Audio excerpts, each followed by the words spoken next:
Yeah, no kidding.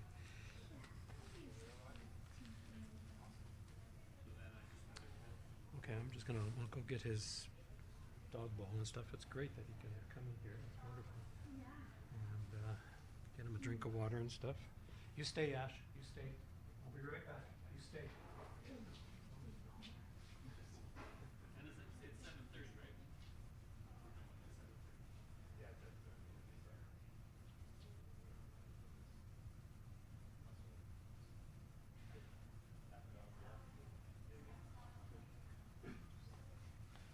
It's working. It's working. This is an Anatolian. It's the oldest guardian dog in the world. The breed as opposed to this specific dog. Yeah, the breed. This guy looks like he's got a few years behind him. Yeah, he's 11. But then there's this, big. he's traveling with this other dog that's a pug that's literally 99 years old that my son's looking 99? after right now. He's totally demented. Are you serious? Blind and deaf. Deaf and little. Wow. And then he's got these two other ones like this. I'm not sure the camera will pick up the. Oh, yeah. Good. Uh-huh. Nice to see you. You too. Thanks for coming. Oh, yeah, happy to. Well, So we have to. We might have to. You might have to adjust the screen to fit the dog in. So. okay. Yeah, we got the reason for the third camera. Bang, rang. Dog reaction. The dog. The dog cam. How's their system? How's their Sorry, just got hearing aids in, and they're Bluetooth enabled. Who the heck am I hearing in my hearing aids? Sounds like me. Really? Is Is it? Is it podcast on your phone? Oh, it's the YouTube feed. It's this. Oh. So we got audio up on this, so I guess we should pull that down. Oh, yeah. I Yeah. can mute that. Yeah. Yeah. Or I will. I mean, I don't think anyone's watching now. No. But,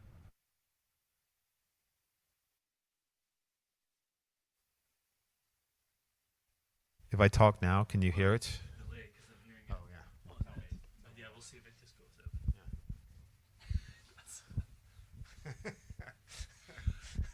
You know what, these things, I mean, they're really cool, but I've had the situations where Louise will be on the phone, right? And I'll Yeah. go out, get in the car, as soon as I start the car, then I pick up the Bluetooth through the car, and all of a sudden I got her phone call. On the phone. That's weird. That's crazy.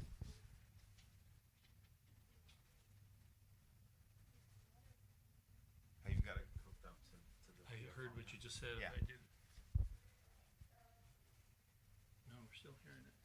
I think I might have to mute it here. Well,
Good evening, everyone. Welcome to the very first Bow Valley Naturalist talk in Canmore. Thanks to all the people in Banff who came, or most likely they're all just sitting on their computers on YouTube, because why would they come to Canmore? But just a show of hands, does anyone in this room not know Bow Valley Naturalists? Did we get any brand new people? Okay, great. Well, this is a really special night, and once per year for the next 3 years, well, and in 5 years total, through a generous grant provided by Bob and Mary Smith, a memorial grant through the Luxton Historical Foundation, we get to have one special guest lecturer. And Bob and Mary Smith were Bow Valley Naturalists right from the early days, and they were really involved in protecting the Amnuska natural area. And Bob, right up to in his 90s, was doing talks for the Seniors Lodge where he stayed. And so it's, yeah, thanks to them that we're here tonight. Before I introduce Andrew, we have the great honor of having Tobias Years from the Stoney Nakoda, who's going to do a land acknowledgement for us and a little prayer to start the evening. So welcome, Tobias.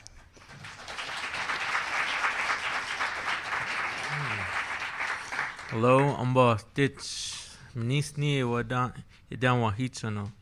Owaste wahino chuwapjan kudebi nitsi tanindus ina wagyamge king kushin niska no oda omangyagin nitsi yamiye higabine. Owaste tsa iyahinitsi wahine insnisi chigyabits. In my language, I was saying thank you to be here, this beautiful mountain area, Chuapjang Kudebi, Canmore. My grandma would tell me all these stories about coming to Canmore and the medicines, the animals, and awesome stories like, for example, Dead Man Flats. On the way coming here, how it was named that was Dead Man's Flats. One of our relatives was out hunting, and he pretended to be a dead person by the pond because he wasn't supposed to be hunting in the area. So, and they go back to see if he was still there, and he ran back home, and so it was named Dead Man's Flats. So hearing all these stories, it's always great, and it's an honor to be here in the mountains area. And in my language, I'll pray. Aktiabi wang shigune wakam marbiakta hai snes amba yakubine waste ne chi hibine nieton chijibadots ne chigimankyabine anchaji think sta yabicha gisnimicha chingabits bare ne pingshabi togadam yabicha hechin anchaji thinks wakan chingshiwajin chaze wasteze. Thank you. Okay.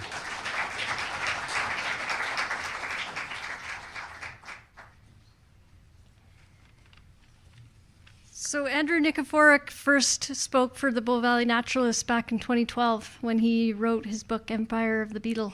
And I think maybe I organized that talk, but geez, that would be a long time ago. That would mean I've been doing this along with others for a long time.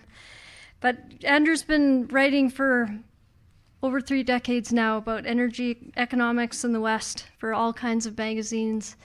And he is now a contributing editor with Canada's best independent newspaper, the Tyee.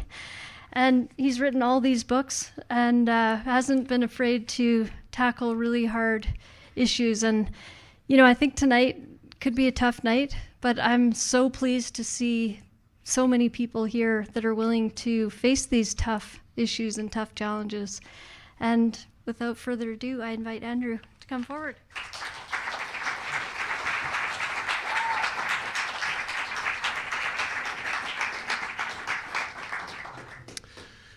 Well, thank you very much, Leanne. It's a great honor to be invited here, and I thank you. I thank you all for coming out tonight.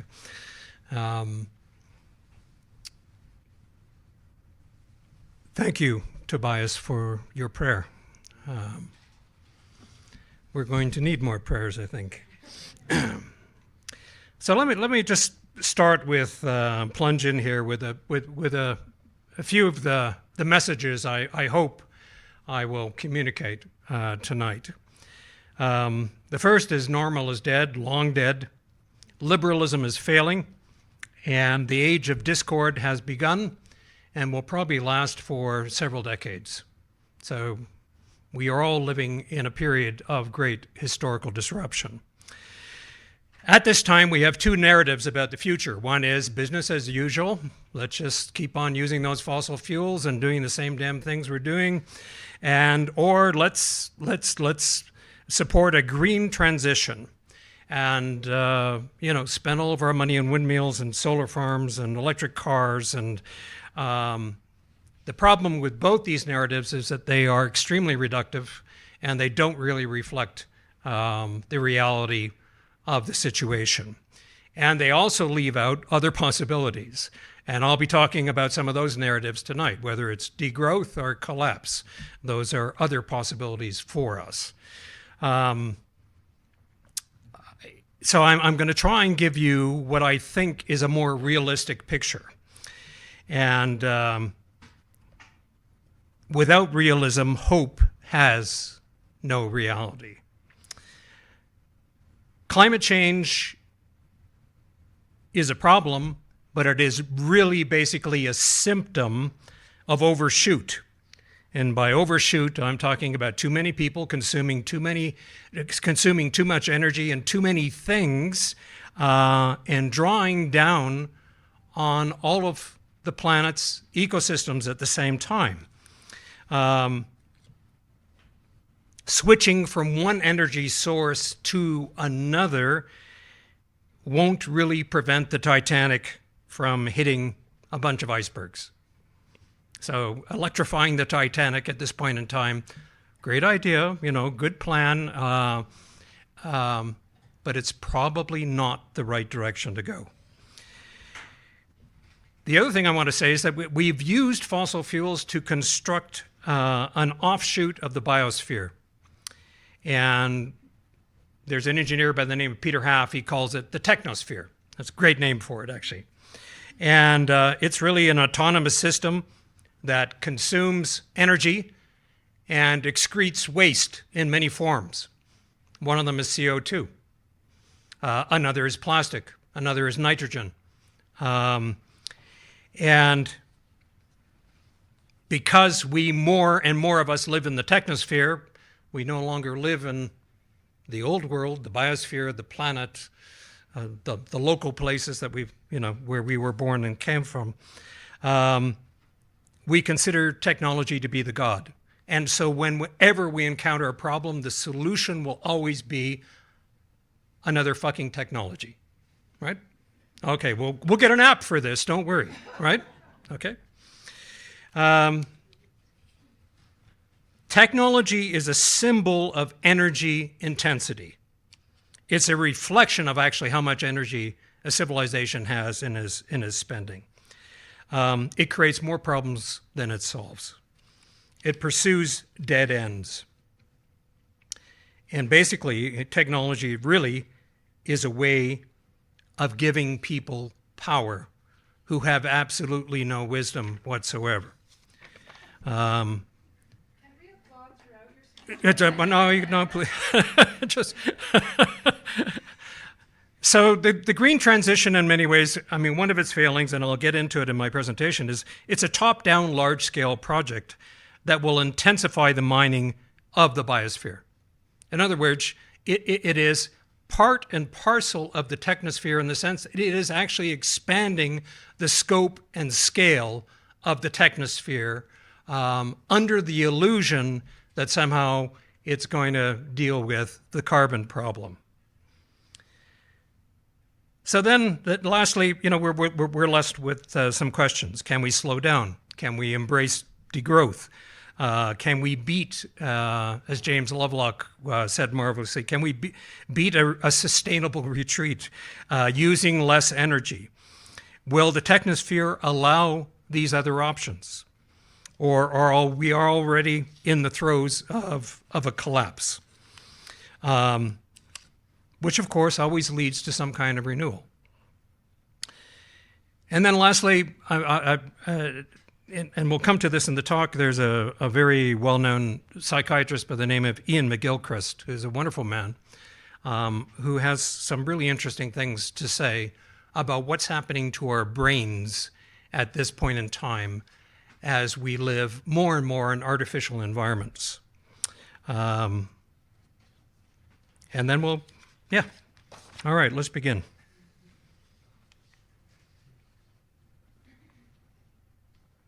Well, let's begin again. If this was working just fine. There we go. All right. So, one of my favorite writers of all time is Kurt Vonnegut, and who got how absurd civilization was becoming before the rest of us really got it, right? And Kurt loved jokes, and so this is the only joke I'll probably tell tonight.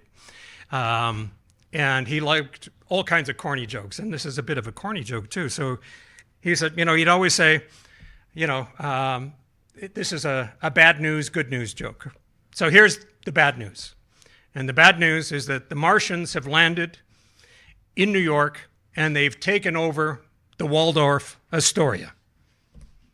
The good news is that they eat homeless people and pee gasoline and poop uranium. So, Kurt, you got to appreciate Kurt.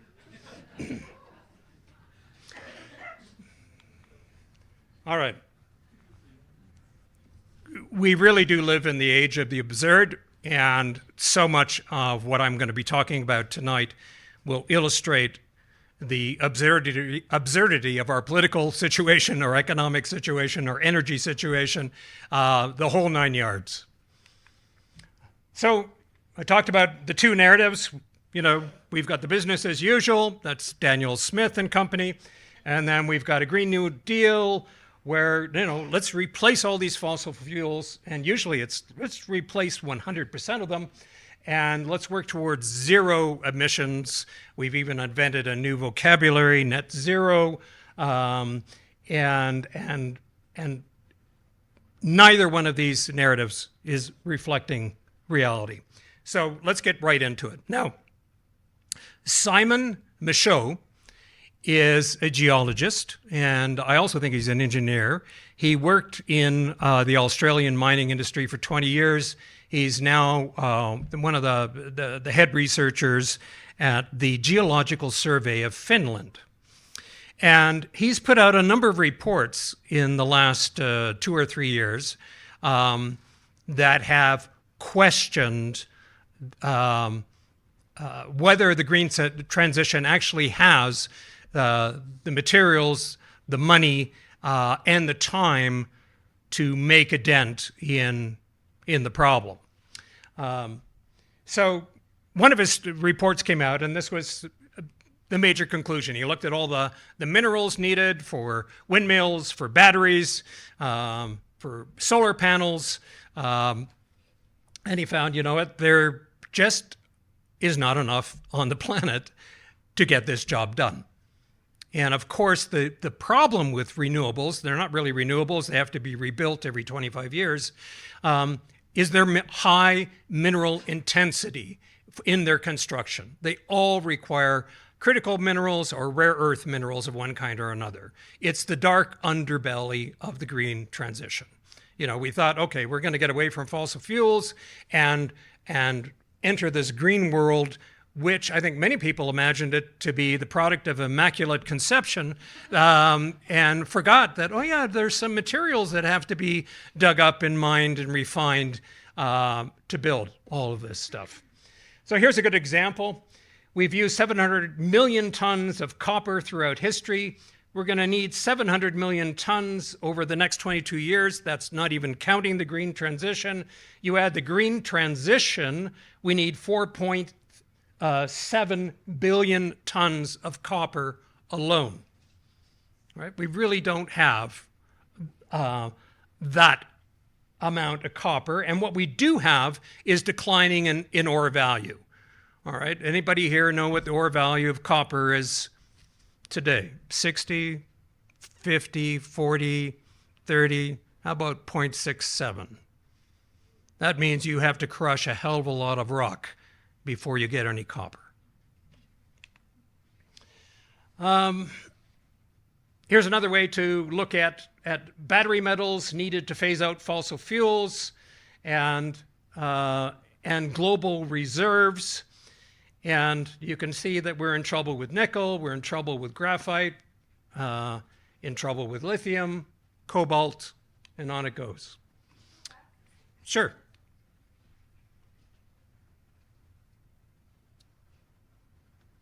Now, these slides are pretty dense.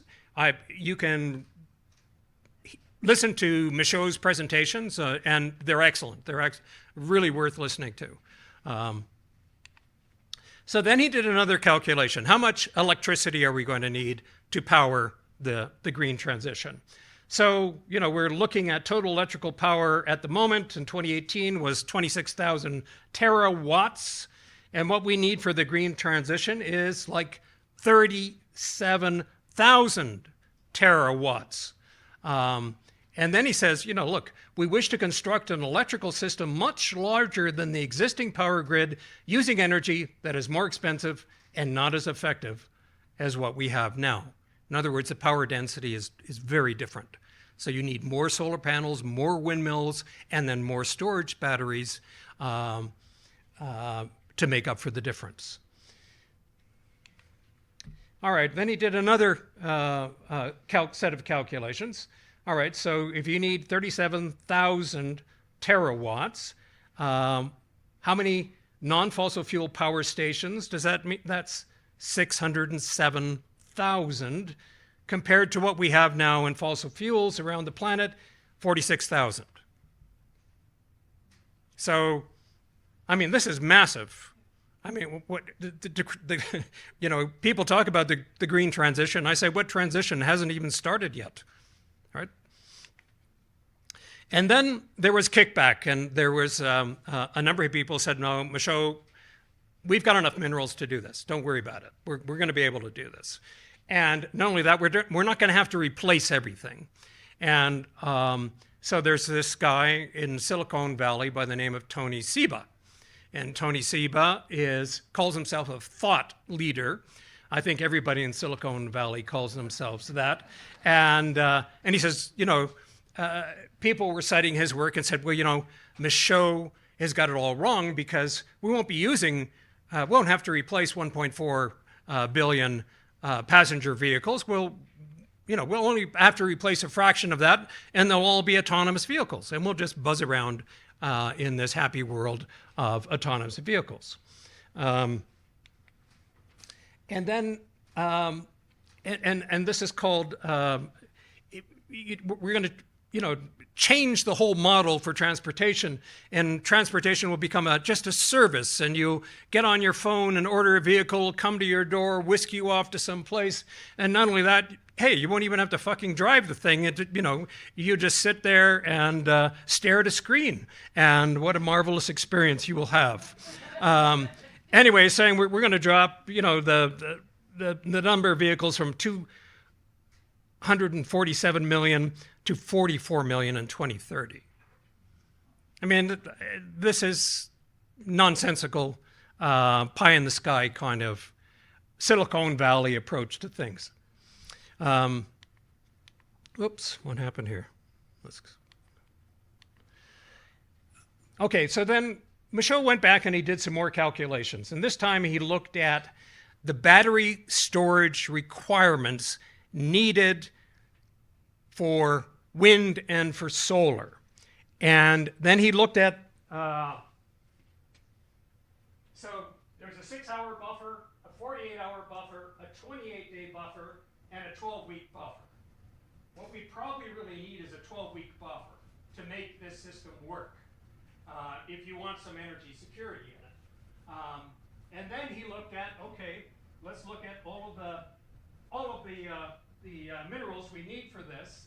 And as you can see, the black, that's current metal production today in the world. So to construct batteries with 6 hours, 48 hours, 28 days, 12 weeks, puts us into an entire realm. What we're talking about is just a massive, highly intensive mining boom right across the world. And much of it, of course, in Aboriginal territory. Nothing new there. And then some of the critics said, well, you know what, Michaud, you've got your calculations wrong. We won't need all that storage power because we will use pumped hydro stations. You guys know what that is, where you take a body of water and you pump it up to the top of the hill and you let it flow down, and it will catch a turbine and make some electricity for you. And so here's current global freshwater withdrawal. This is what we're going to need for those extra battery storage times. In other words, you will have intense competition for water throughout the world. Are we going to drink water, or are we going to use it for battery storage uses, right? So here are some of his conclusions. I'm going to go through them real briefly. The green transition is not feasible. The needed power storage buffer to manage intermittent supply from wind and solar systems has been overlooked and is a blind spot. What energy system we use to phase out fossil fuels has yet to be determined. Restructuring society will be needed in any scenario going forward as a consequence of having a different energy generation system. No kidding. And Michaud has more and some really, really interesting ideas. Oh, come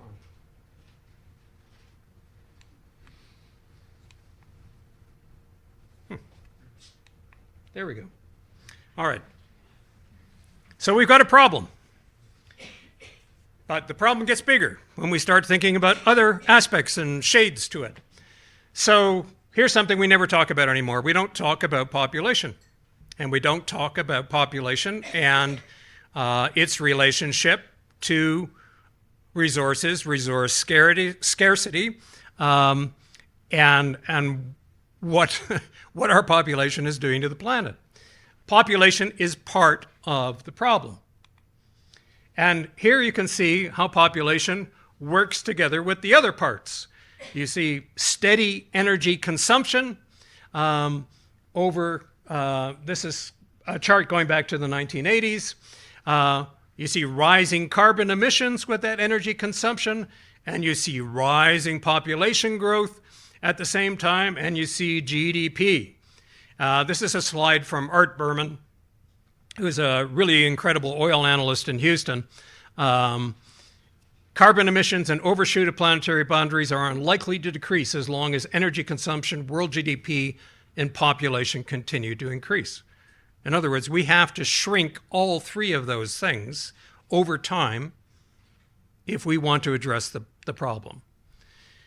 So far, we're having real difficulty addressing one part of the problem, which is CO2 emissions, right? Now, this is the problem with people, we consume a lot of crap. So back in 1900, this is from a slide from Vaclav Smil, who's a great energy ecologist. Per capita extraction was, close to 1 ton per person. And that's when the population was 1.6 billion. Now, per capita extraction is in excess of 3 tons per person with a global, well, the population, of course, is now 8 billion. But that was in 2010. So that's, as long as we are spending energy, we're spending energy to extract minerals to construct a different world. And that world is really the technosphere.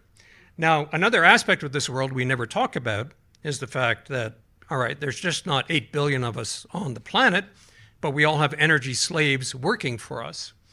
And when you start to calculate the value of energy in a barrel of oil, what that translates into is 500 billion energy slaves, whether we're talking about lawn blowers or ATVs or chainsaws or power equipment of one kind, vacuum cleaners, you know, dishwashers, boom, boom, boom. And every time the population increases, more and more people are demanding more and more energy slaves. Now, Albert Bartlett, God bless him, he's long dead. He was a physicist down in Boulder, Colorado. Can you think of any problem on any scale from microscopic to global whose long-term solution is in any demonstrable way aided, assisted, or advanced by having larger populations at the local level, the state level, the national level, or globally? I mean, this is a big question that you guys have just faced here in this community, knowing that if you double the population of Canmore, I mean, that's the end of wildlife corridors here, right? You've kind of reached your limit, but we don't like to accept limits on our activities. So what time is it? All right, let's go back to a little history. So Peter Turchin is an historian, and one of the reasons I like him is because he used to be a bark beetle guy. So this is a guy who started his life studying bark beetles and their population dynamics, which are very much like humans. You're going to bust and boom, right? And he thought, okay, I'm going to start looking at patterns in history and put together a big database. So he's a big data guy. He works with big data.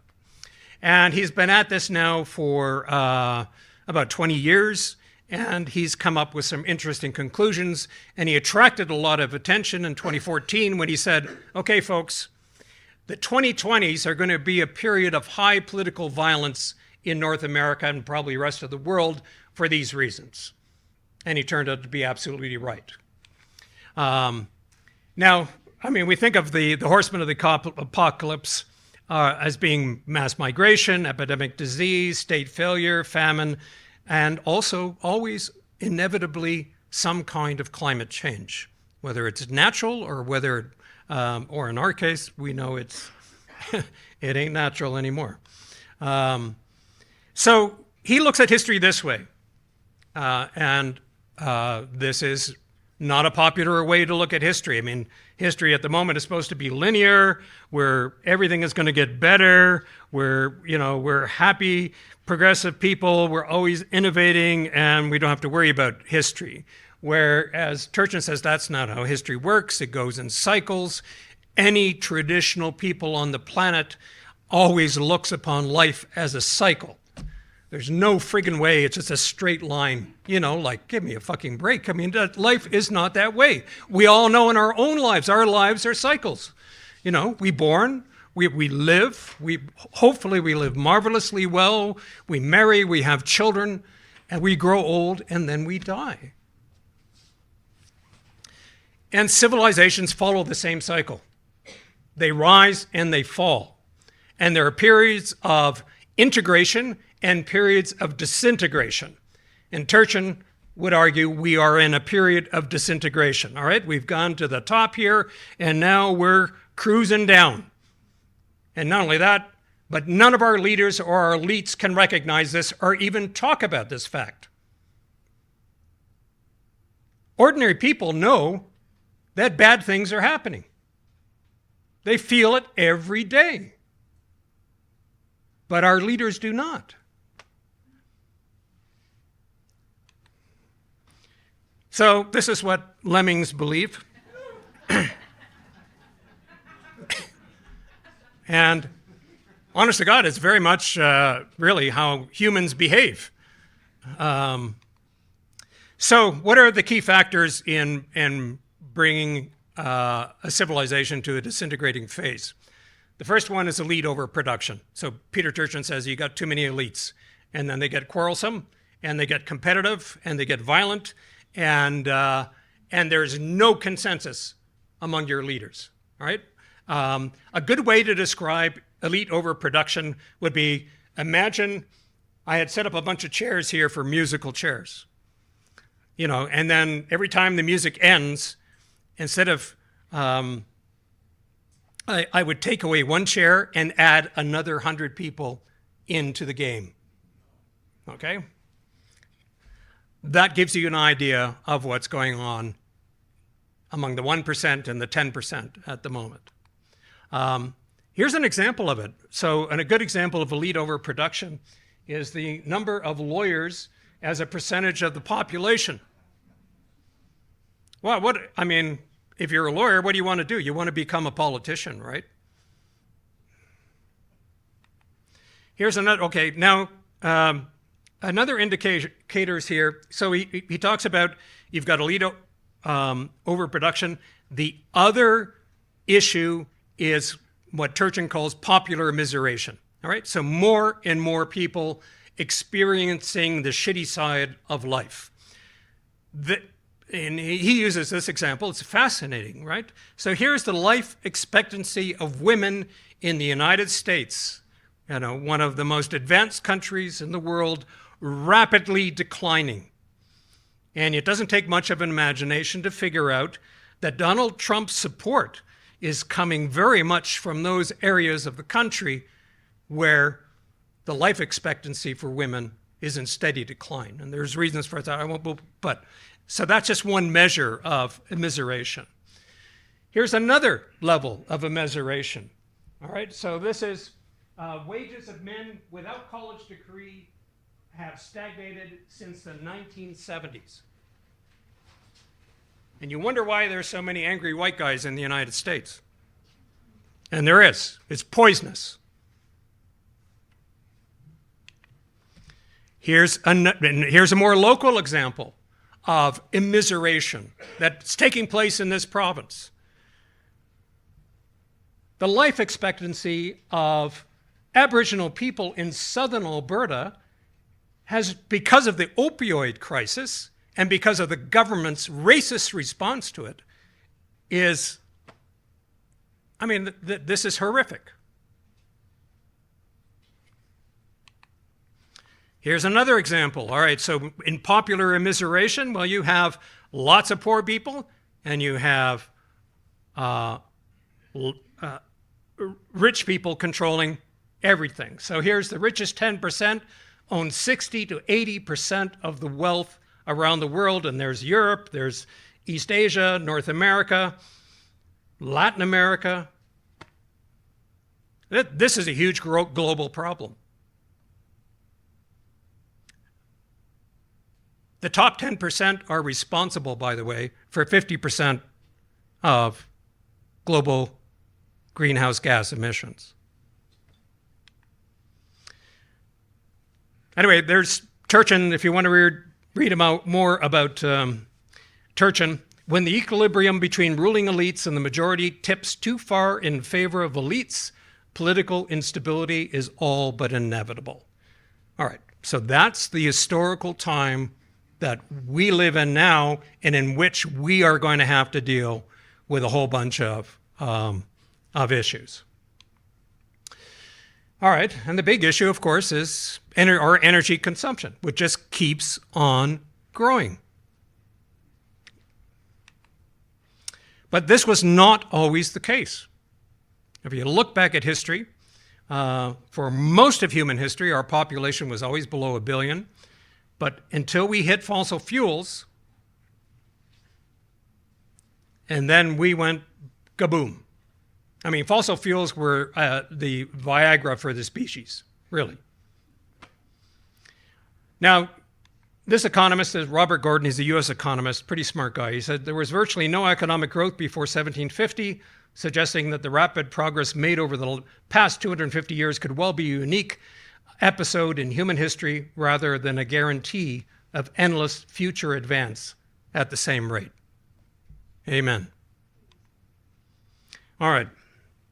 Now here's another thing we don't like talking about, and we don't even have a name for it most of the time.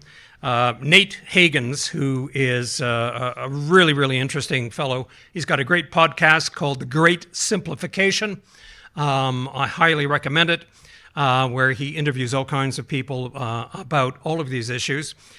He doesn't call it the technosphere, he calls it the superorganism.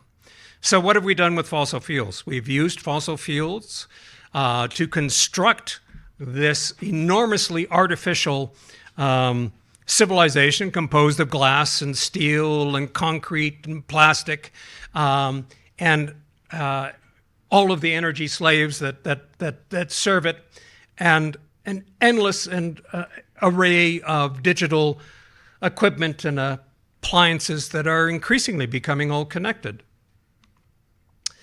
And then we have a whole crew of people who call themselves techno-optimists, who say, and I kid you not, I mean, this was a stunning thing. Kevin Kelly, who is, again, another one of these Silicon Valley guys, been around for a long time, since the 1960s. We can see more of God in a cell phone than in a tree frog. Well, if you're a naturalist and you care about the natural world, I mean, that will freeze your heart when somebody starts talking like that. And you can see the connectivity that is present in the technosphere with our roads, with our shipping routes, our air networks. And of course, all this connectivity invites dangerous fragility, as COVID reminded us. Here's an example of the technosphere at work. So here's Las Vegas, 1984, a NASA satellite. Look at the dam there. So this is an organism that keeps on growing and growing and growing and respects no limits whatsoever. And the incredible thing is that the technosphere in 2020 weighed more than the entire biomass on the planet. So that's what we've used fossil fuels for the last 150 years, is building almost for ourselves an alternative reality, an alternative universe, an artificial environment for ourselves to live in. I mean, I found this stunning. I thought, holy Christ. So our plastic, our concrete, all that stuff weighs more than all living things on the planet. And here's some more examples. So we've got 4 gigatons of animals left on the planet, but the plastic population, which the techno-optimists will describe as techno-species, is 8 gigatons. Trees and shrubs, 900 gigatons. Buildings and infrastructure, 1,000 gigatons. I always laugh, when you hear people like Daniel Smith or someone else say, we have to balance things out with the environment. I mean, we're crushing the environment.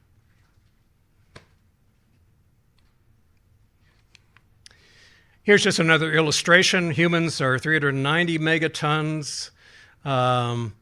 What's left of wild terrestrial mammals is only 20 megatons. Domesticated cattle, look at the size of it. I mean, the wild portion of the planet is being clobbered. Another way of looking at it, I mean, 10,000 years ago, we were just 1% of the weight of vertebrate land animals. Now we're 32%. And look what's happened to wild animals, reduced to 1%. Now, Peter Haff, who's an engineer in the United States and has written a lot about the technosphere, says, look, it's of global extent, exhibits large-scale appropriation of mass and energy resources, shows a tendency to co-opt for its own use information produced by the environment, and is autonomous. So one of the reasons we are having so much trouble making any progress at all in reducing emissions is that this entity we don't talk about. It's kind of like, it's such a big thing. It's what someone would call a hyper-object. We can't get our heads around it, but we live in it every day. We're dependent upon it. The question is, do we serve it or does it serve us? All right. One of the problems, of course, with the technosphere are its emissions, its pollution, its waste stream, which is extraordinary. I mean, this is all the technosphere does. It takes in energy, metabolizes it, and spews out waste of all kinds, from plastic to CO2. And we don't think about this well enough, but here's something called, and climate scientist James Hansen and others will talk about this, the Earth's energy imbalance. So you're saying, holy Christ, what's that? All right. So, because I asked the same question, I thought, what the hell is this thing, right? All right, we're producing all this CO2, right? That's like putting a blanket over the Earth. And when you do that, all of that energy stays down. Well, it actually gets absorbed mostly in the oceans and partly in the atmosphere. So 80% of all this extra energy is being absorbed in the oceans. So the CO2 is the blanket, and it creates this imbalance whereby, you have energy coming in from the sun, and there should be energy coming out and back out, and we've blocked that. So this is a powerful force that again is responsible for what we see in terms of the wildfires and the storms and the floods. So in 2012, the energy imbalance equaled 400,000 atomic bombs exploding every day. Exploding every day. Now, it's 1 million atomic bombs every day. And you wonder why the weather is getting so bad and why the climate is becoming so unsavory. We know, some of the very best scientists are now saying that by the end of this century, 3 to 6 billion people, human beings, will find themselves living most likely in unlivable parts of the planet if we don't address this issue. Now here's the other complicating factor. All right, when civilization has lots of energy, what do you use that energy for? You use that energy to build more complexity. And at the same time, you remove the rungs on the ladder that got you there in the first place. So any old technologies, you reject them, you throw them out, they're gone, dead, and we're just deal with the more complicated stuff that we have. So it is a spiral that you build. And at a certain point, for every civilization, it becomes unmanageable. We can no longer meet the energy demands or the complexity of managing this system. And based on this very fact, Joseph Tainter, who's an anthropologist in the States, said, because of the connection of energy to problem solving, we will not stop using fossil fuels until we are forced to. The other aspect of this technosphere is you have all of these Silicon Valley guys, all of these billionaires like Musk and Bezos, and to them, the future is melding with the machine. They want to meld with the technosphere. They want to leave this planet. They want to connect to a machine. They want to be able to deal with all that data. They don't want to be here anymore. And they call themselves transhumanists. And this is a very, very strong ideology among these people. And they're not quite sure they're going to make it here on planet Earth, and that's why they're making all these plans to move to Mars. Now I want to talk about this guy. He's a French guy. His name is Jacques Ellul. You've probably never heard of him. He lived in rural France. He was part of the resistance in the 40s against the Nazis. He was a scholar, also a lawyer, a jurist, a radical Christian, Protestant Christian. And he wrote the most remarkable book on technology. And it came out in the 1950s. And Elul is a prophetic voice. He could see what technology was doing to us as it became the dominant force in civilization and in our lives. So this is the book, Technological Society. And here's some of the things he tried to warn us about then. He said, and he referred to it as la technique. So he just wasn't talking about machines, but he was really talking about ways of thinking and organizing and administering things. So it's a totality of methods that dominate all of society. And that's technology today, right? You can't have a conversation without somebody talking about some technology or telling you what to stream or one thing or another. It's penetrated every aspect of our lives. It promotes absolute efficiency. That's what it's all about. It homogenizes every culture, every society it conquers. So a good way to think of technology is it is doing to all of us what Europeans did to North America when they came with the conquest. Penetrates every geography. It has the psychology of a tyrant, right? You know, you're using your phone and you're trying to text somebody, and that fucking autocorrect tells you, you know, it like somehow it thinks it knows what you're thinking, and it doesn't know what I'm thinking. I'm dyslexic and I have lots of problems with spelling, and I'm thinking, dude, you know, buzz off. Let me, you know, anyway. But that's involved in so many applications in everything we do all the time. Replaces the natural with the artificial, all right? So we used to have abundant salmon runs on the West Coast. What did we replace them with? Salmon farms dependent on high inputs of energy and other crap. And all right, so we were taking our forests and now we're replacing them with plantations, artificial plantations with trees that aren't even native to the area in which they're being planted. And on it goes. Is self-augmenting, so it keeps on building itself. And one technology is connected to the next technology, which is connected to the next technology. You know, like this whole friggin' setup we have here. It promotes organized collective irresponsibility. Who's accountable? We no longer know who's accountable.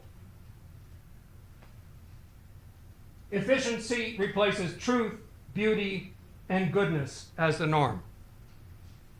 When do you ever hear anyone like Bezos or Musk talk about truth, beauty, or goodness? It's not even in their vocabulary. And so what Elul warned us about, he said, a technological society will make us so dependent on all of these techniques and technologies that without them,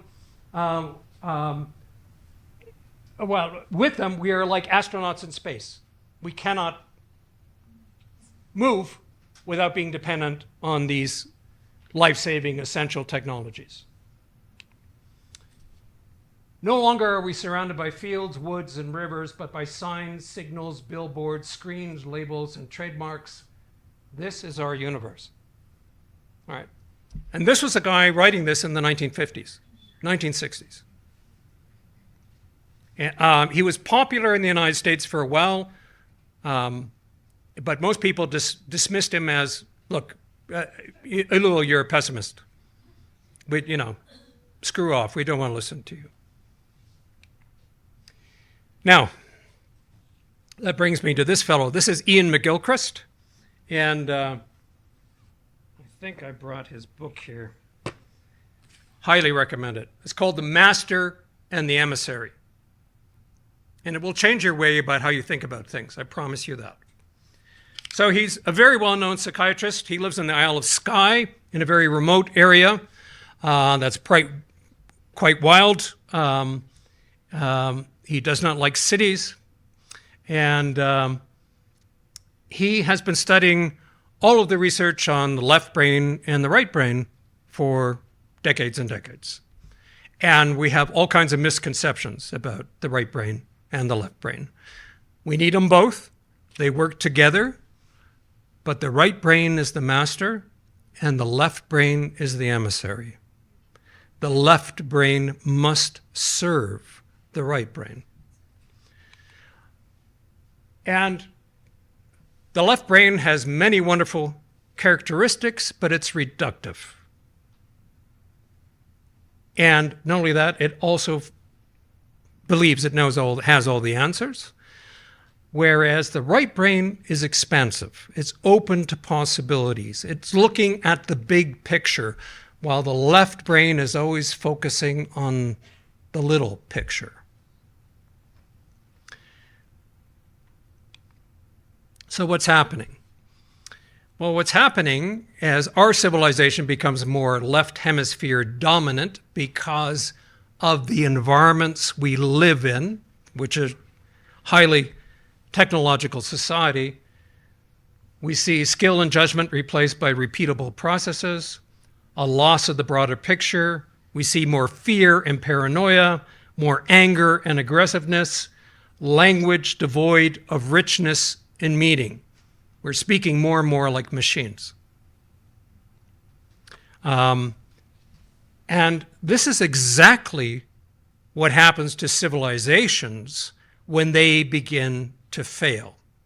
The left brain thinking takes over and can't even see the big picture. Now, here's an example of the plastic words that have invaded our vocabulary that are absolutely meaningless, but are become the essential language of the technosphere. Basic need, care, sender, system, trend. And these are all Lego words. You can put them all together and make up a sentence. You know, the energy center provided a problem process for the project that reflected a new trend and some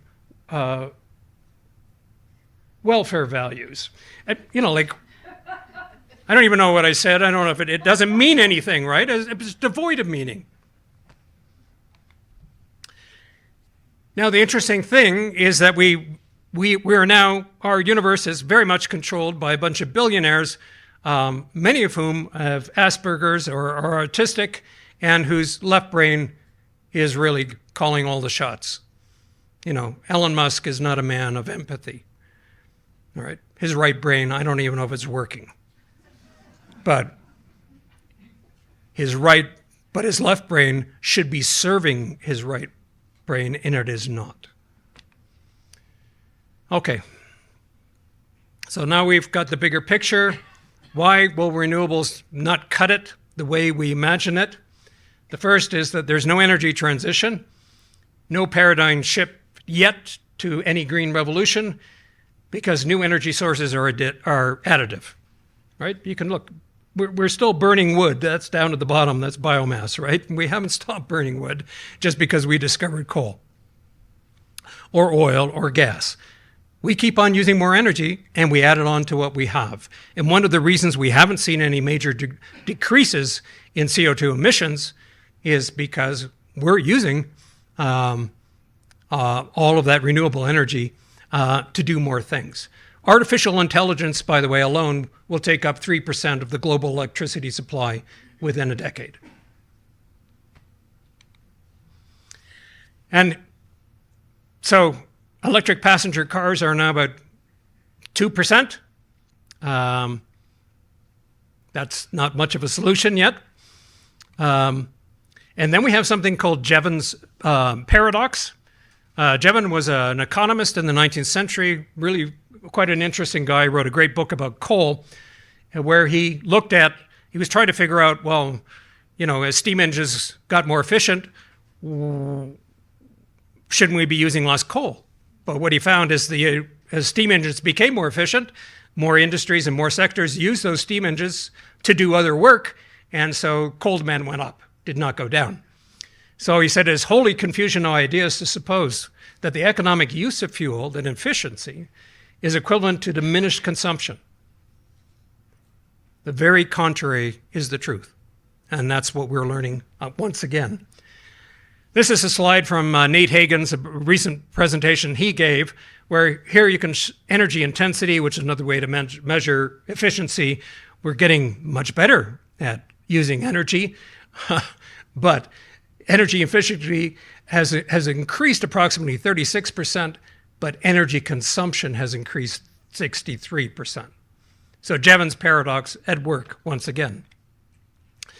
Then we have geopolitical issues. I mean, the Chinese recognized 30 years ago that rare earth minerals would be the next OPEC or the next oil, and they have planned for this. So they are the leaders in refining almost all rare earth minerals in the world. So if you thought the geopolitics of oil was horrific, and it is, now we've added a whole nother dimension. Then there's the whole issue of increasing complexity, and we'll skip this and just go on. This is an example of this increasing complexity. All right, so you want to heat your home. All right, so let's put an offshore windmill somewhere, and then we'll use that power to crack the hydrogen, and then we've got to put that hydrogen in some very secure storage units, and then we will transport that through a network. Anyway, you get the point that this is this is added complexity. Then, of course, we've got accelerating climate disorder. All the science in the last couple of weeks has said, boy, we've got a runaway train on our hand. Then you have the whole issue of the intense mining boom, which we will see this active in the Rockies and throughout the country. And then we've got another issue here with the technosphere. Remember, it's autonomous. It wants to use more and more energy. All of the techno-optimists say we need more energy, not less. And so here's Peter Haff, and the emergence of new technological subsystems that can capture abundant but previously unavailable or little used renewable resources, like that provided by sunlight, may just as likely be an opening move in the expansion of the technosphere towards massive increases in the use of these new resources. So in other words, the technosphere has its own agenda and wants more energy. We might want to use the renewables to reduce fossil fuel use. The technosphere might be saying, I just need more energy. I don't care where it comes from. And CO2, by the way, is not going to affect the functioning of machines. Might not be good for you guys. And then, with this mining boom, this was a story in the Wall Street Journal. So this is the Ring of Fire, the James Bay lowlands, Aboriginal land. There's $67 billion worth of rare earth minerals needed for battery construction for electric vehicles. It's another tar sands project where you have to ask yourself, what the fuck are we doing? To save the planet, we are going to destroy the planet because we don't want to talk about the growth. We don't want to talk about economic growth as a problem. We don't want to talk about our population on the planet as being an issue, a contributing issue. This is a British philosopher by the name of James Gray. Highly recommend that you read him. Very interesting fellow. So he's very skeptical about the green transition. And he was a good friend of James Lovelock. He understands that climate change is a true threat to civilization. What I'm very skeptical about is net zero. It's a bit like suffering from cancer and using candle therapy. I think conventional climate policy is for therapeutic people to feel good. They don't want to feel powerless, so they deceive themselves. Now, let's bring this down to another level. Look at the car as a metaphor for kind of the problems that we have. So there's more than 1 billion vehicles on the planet. Passenger cars are responsible for about 7% of greenhouse gas emissions on the planet. So if you got rid of all of the fossil fuel vehicles, you've only gotten rid of a fraction of the problem. So we know what car has done to our urban environments, totally transformed them. I mean, we used to have cities that looked like this, that were walkable. And if you've ever been to any of the old Italian towns like Siena or whatever, I mean, it's extraordinary. You just have this entirely different feel about the place. It's organic and all built at a human scale. And then we blew that up with the car, which was a technological innovation in its day. It changed our perception of time and place, and how we dealt with people. And then we end up with cities that look like this. So, and then we now hope to somehow have an impact by changing one car for another car. So what are some of the problems here? Well, here's coming back to Uluru. Yeah, and actually, we'll just skip this one for the moment. Okay, so back to the car. And so here's one of the developments that I find this crazy. So what percentage of electric vehicles in China do you think are SUVs? No one, give it a try. What do you think? 50%. 50% of the electric vehicles in China are now SUVs. And what do we know about SUVs? They are responsible for 3.3 million barrels a day growth in oil demand from passenger cars. So the growth of SUVs by 2040 could cancel out all of the emission saving from 100 million electric cars. We don't want to tell anyone, well, you shouldn't have an SUV, or we shouldn't be building SUVs. So now we've got this huge problem where everyone wants one, automakers make more money building them, and 50% of the electric vehicles in China are SUVs. And I think it's 20% in some other locations, but it's going up and up and up. You know, you can get an electric Hummer even, you know. So we've got a problem with electric vehicles in that they weigh typically 30 to 35% more than conventional vehicles because of the battery. The battery can weigh up to a ton. And the batteries, bigger cars demand bigger batteries. So more SUVs means heavier batteries, more mining, more consumption. You know, somebody in the industry said, look, if you really cared about CO2, you'd reduce car size and weight. We're going the opposite direction. We're increasing car size and weight. And then, of course, you know, the ultimate here is that cars will become the next platform for, disrupting society, something called auto evolution. You know, of course, you've got all the promises, all the technological bullshit will reduce accidents, traffic emissions, free us up to do something else instead of driving during the commute.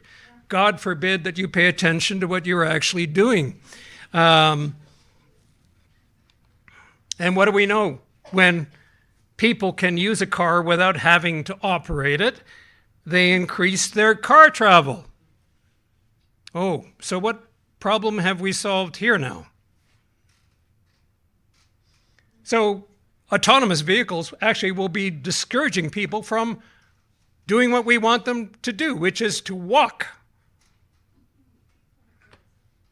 Of course, we don't want that. So, and it's a total distraction from the real problem. we need to make our cities small and walkable again. Instead, we're chasing electric SUVs. And of course, I mean, if we really wanted to subsidize something useful, why not subsidize bicycles? Why are we only subsidizing, electric vehicles, primarily for rich people to drive? All right, so now we're coming to the end. Civilizations do collapse. We don't like to talk about that, but they do. And so here's the kind of predicament we're in. And because you're Bow Valley naturalists, I thought, okay, let's look at it from the way a naturalist or polar bear might. All right, so here you are, you're digging into a ringed seal. You're dependent on eating those seals, 43 of them a year, because they're just full of megajoules of energy. And 121-pound seal is equivalent to 3,000 metajoules. So imagine eating 3,700 Cliff Bars all at once, and just think of the energy you would get from it, right? That's what it. So this is, for a polar bear, a ringed seal is what oil has been to our civilization.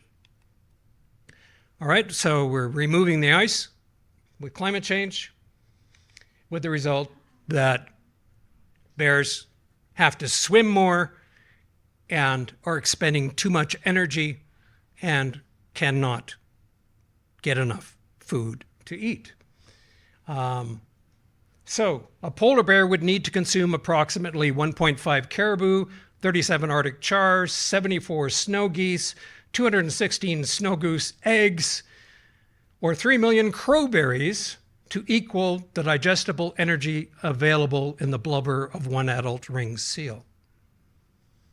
So you see what's happening to polar bears as when there's an energy descent, they have to work harder for less, and that affects their metabolism and their lifespans and their size. So that's the question, was that going to happen to us? Because we've had this treasure trove of fossil fuels and we've been gorging on it, and these fossil fuels are becoming more extreme, and the renewables don't offer the same quality of energy. And nobody wants to talk about, well, hey, there's a solution. Why don't we just use less? Okay, there is a solution. So you change the whole metabolism of a society when you change the energy return on investment. So if the energy returns are high, like a polar bear on ice hunting seals, you just wait for it to pop up, boom, in it goes. Thank you very much. To no ice, I have to swim around now and look for a seal, and I might not find one. That's what we might be approaching here. Now, so what happens when a civilization has to deal with energy descent, less energy? The growth of centralized government will stop and wither. Moreover, the energy descent will unleash endemic conflict. Those whose greatest advantage is in the marketplace will struggle to protect it. Cotterill was a US sociologist. So we know what collapse is, again, all about. These are all the symptoms that will help or send a civilization on its way out, which are very similar in many ways to what happens when a marriage collapses and fails. Right? You've got criticism, you've got contempt, you've got defensiveness, you've got stonewalling, and isn't that the way our elites are behaving at the moment?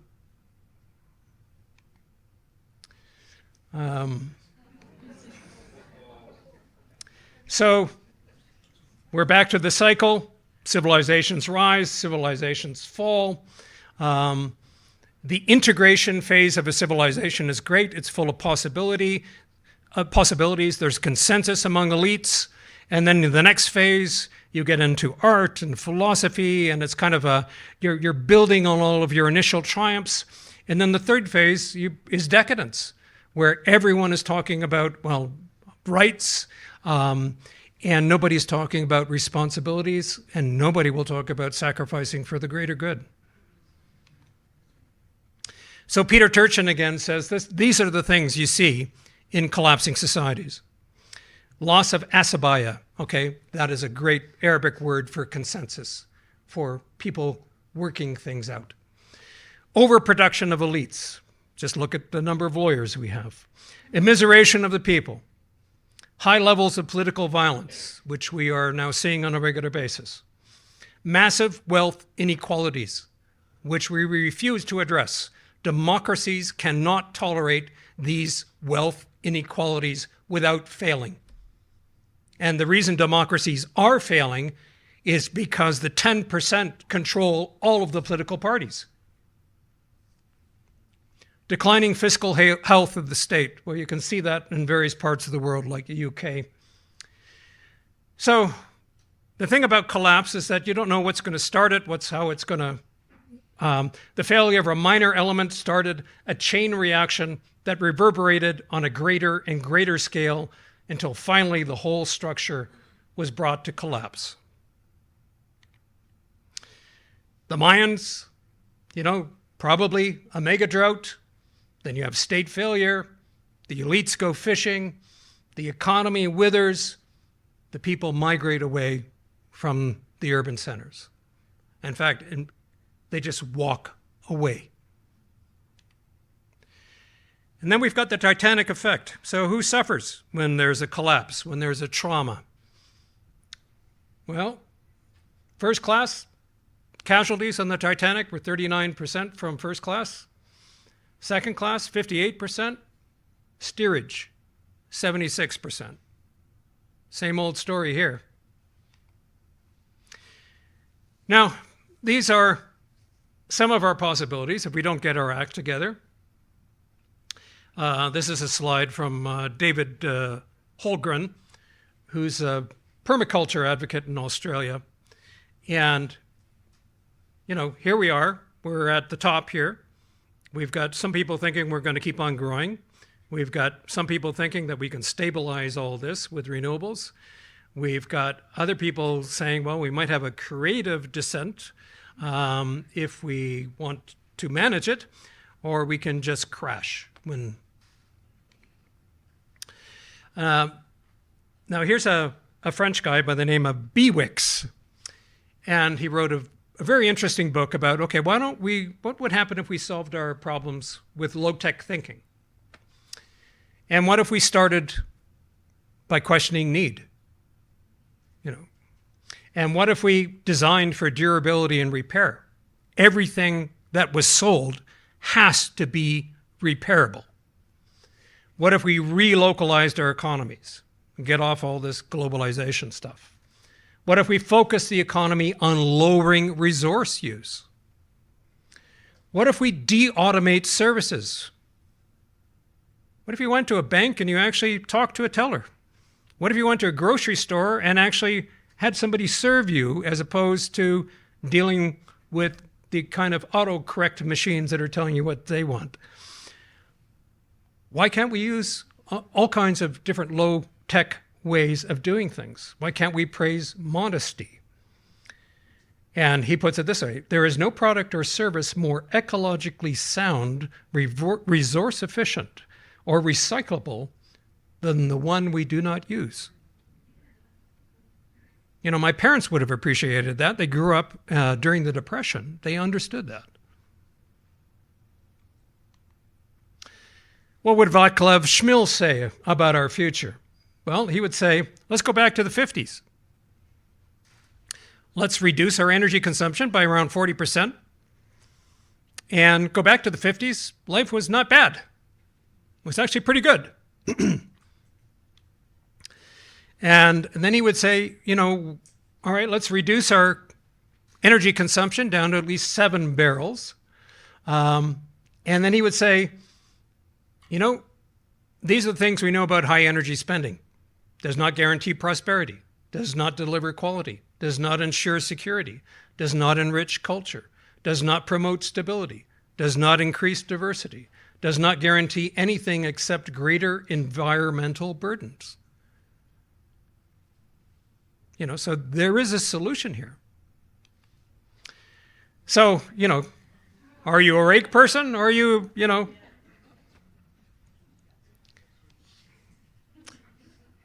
shrinking fossil fuel infrastructure? We should have started this a long time ago. We should have, look, we've blown it. We've exceeded all kinds of limits. We have to restrain ourselves. Let's start pulling up some highways. But we won't do that. Bewicks again. Like it or not, there only remains the very rational option to apply the brakes, reduce as quickly and as drastically as possible the average consumption of resources per person.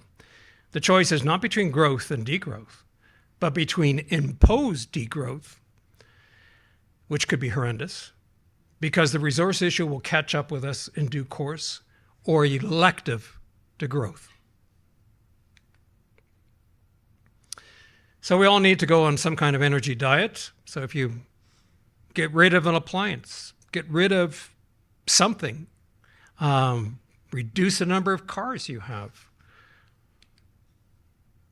We've used fossil fuels to concentrate on quantity. With less energy, we should focus again on quality. We need to slow down. We're out of control. We're totally distracted. We're not paying attention. Ian McGilchrist, one of the things he says too is, and he thinks this is really important, is, embrace silence, slow down, get off social media.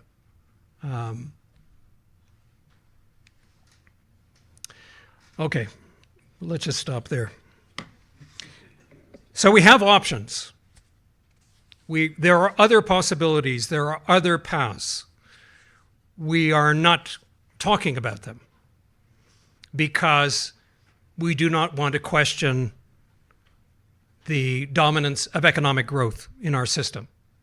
We can't imagine a life without the Ponzi scheme of growth, which is, energy plus money plus more people plus more stuff, and it keeps on going and going and going.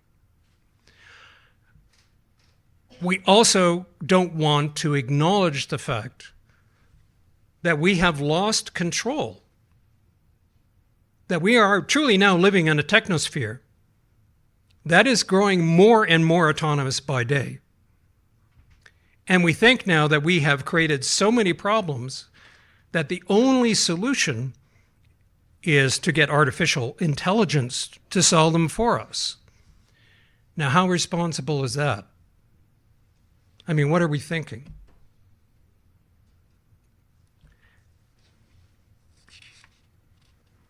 So, let me just, C.S. Lewis had a very poignant way of looking at things. He said, if you're looking for comfort instead of truth, you will just get despair in the end. But if you are looking for truth, you will come to a much better place. And so the things that I've said tonight is be prepared for a different future than the ones our elites are telling us we will have. And there's so many different ways, really important ways of doing that, Make sure your family is in good order and good shape. Make sure you know your neighbors. Make sure you're part of your community.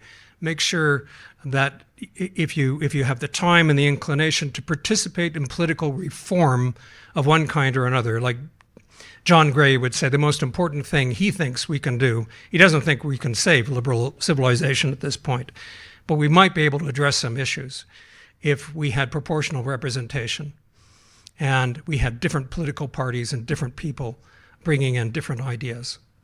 And we desperately need that. So anyway, thank you.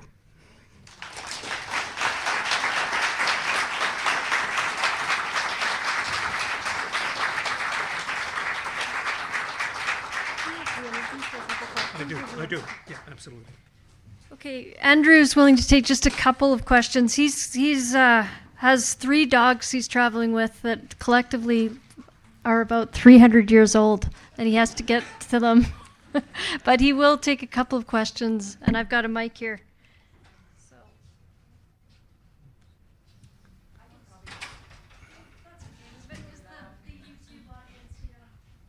Hi, I'm Tana Stratton. I've worked banging my head up against these issues my entire career, but I don't want to talk about that. But I want to maybe ask you, who do you talk to? I look around, I may be the youngest person in this room. Like, where are the young people? Why aren't they need to hear this. Danielle Smith and her followers need to hear this. I think there was recently a renewable energies convention in Calgary that she was a keynote speaker to. It was in the media because she had a confrontation with a solar power engineer from Toronto. And some of the messages play to her story that, the transition's not possible, et cetera, but her solution is that's why we just need to continue down the business as usual path. I mean, I'm just curious who else you speak to and what kind of momentum that's getting. Well, I don't do a lot of public speaking anymore. And this talk is, I haven't given this talk before. It's very much a talk in progress, right? So, and really all I want to do is say, look, there are other narratives, there are other ideas out there, there are other ways of looking at the predicament we are in. And, and nobody has all the answers. I mean, it's just too complex. But certain roads and certain pathways will lead to dead ends. And what I'm afraid of is that the environmental movement, within 5 years, people are going to laugh at it and say, you guys were a bunch of techno-optimists that promised us everything, and you have not delivered the goods, right? And, I'm always amazed, whenever I even hear the word clean tech, I just cringe, all right? There's no such thing as clean tech, right? It's not clean. It's mineral intensive technology, and that has all kinds of side effects. And we need to acknowledge that. There's no fantasy ending here. There's no fairy tale ending. We're in a serious bind, and but we need all kinds of thinkers on deck. People like Simon Michaud, who thinks that all right, we need to get our priorities together here. We need to, what minerals do we need? Which minerals do we not need? What ecological systems shall we not rape? And on and on and on it goes, right? So, but we're not there. We're not even having those conversations. So, spread the word. Start the conversation. And for those who are interested, on December 6th, the Resiliency Institute is hosting a Zoom talk with Richard Heisenberg. So I have that right? Heinberg, sorry. Heinberg, yep. And they also have some funding and some ability to survey people who are at that talk and then actually have some workshops and do some follow-up. So although we're not planning as Bow Valley Naturalists to do that, there is this other organization who is. So I encourage you to participate in that conversation on December 6th, and from there's actually going to be some community work being done. Richard Heinberg he's a very interesting guy, and resilience.org. Resilience, unfortunately, is one of those words that is now just meaningless because everyone uses it, and but they have a lot of interesting stuff on their website. One more question here from the front. Yeah, I'm extremely grateful to you. If you have any comments, I was at the UN Earth Summit in '92, and population explosion was like the root of it all. because it multiplies everything. And I knew I went as an independent citizen, and I knew to carry with me the question, can technology solve humanity's ails? And I came home knowing, no, it's an inside job, it's a spiritual crisis. It's our disconnect from the earth, from each other, from ourselves. And in my view, so your comments, we need to look deeply inside ourselves, and we need to get a few verbs straight, because we call wants needs. Yeah. And we say I can't when we really mean I won't. Absolutely. Yeah, it is a behavioral crisis and a spiritual crisis. I agree with you 100%. Well spoken. Okay, well, let's have one more warm Bow Valley thank you for Andrew.